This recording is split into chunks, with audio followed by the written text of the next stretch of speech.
Alors, mon prénom, c'est Mathieu. Mon pseudo, c'est Abeille One.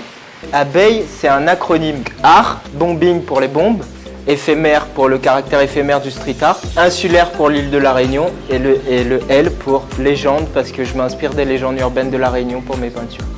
J'ai choisi le métier d'artiste. À votre âge, je me suis passionné pour le dessin et c'est mon professeur d'art plastique qui m'a transmis cette passion-là. Un jour, il m'a fait un dessin en cours qui était tellement beau et je me suis dit mais je veux arriver à faire ça. J'étais beaucoup inspiré par des artistes connus déjà, des graffeurs connus, des peintres connus, des livres que j'ai pu lire, des films d'animation que j'aime beaucoup. J'écoute beaucoup de musique quand je peins et quand je dessine, ça me donne un rythme. Ma plus grande fresque, elle est à Rabat, au Maroc, 30 mètres de haut. Sinon, j'ai eu l'occasion aussi de peindre à Madagascar, en Chine, à Shenzhen, à Londres. C'est pour ça aussi que j'ai choisi ce métier, c'est parce que j'ai aucun patron.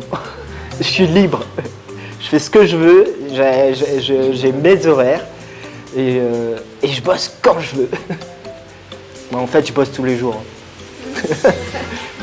J'essaye beaucoup de choses. Là, les plantes comme ça sur mur, j'avais pas encore fait, c'est la première fois. J'aime beaucoup les animaux. Je peignais beaucoup de personnages à tête d'animaux avant de passer aux plantes. Puis voilà, là en ce moment je fais des tangs aussi, des tangs sur des murs. Je fais aussi des personnages en savate de doigts et chapeau de paille. J'essaye plein de choses. Oui, en fait quand on commence le graphe, quand on se passionne pour ça, on sort la nuit et puis on va taguer comme on dit, on va taguer. Bon, ça donne jamais quelque chose de très très joli, hein. Donc c'est pour ça que c'est mieux de s'entraîner à la maison sur des bouts de bois, sur des planches ou d'autres supports, plutôt que d'aller taguer n'importe où, n'importe comment. Mais bon, ça fait un peu partie du jeu, quoi. C'est comme ça qu'on apprend en fait, hein.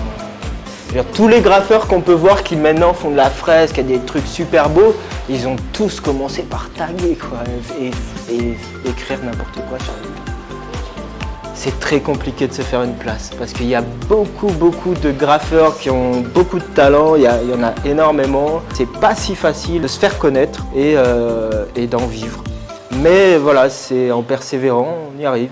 Moi, si j'ai un message à faire passer aux collégiens, ce serait, si vous avez des rêves, faut jamais les abandonner. C'est tout.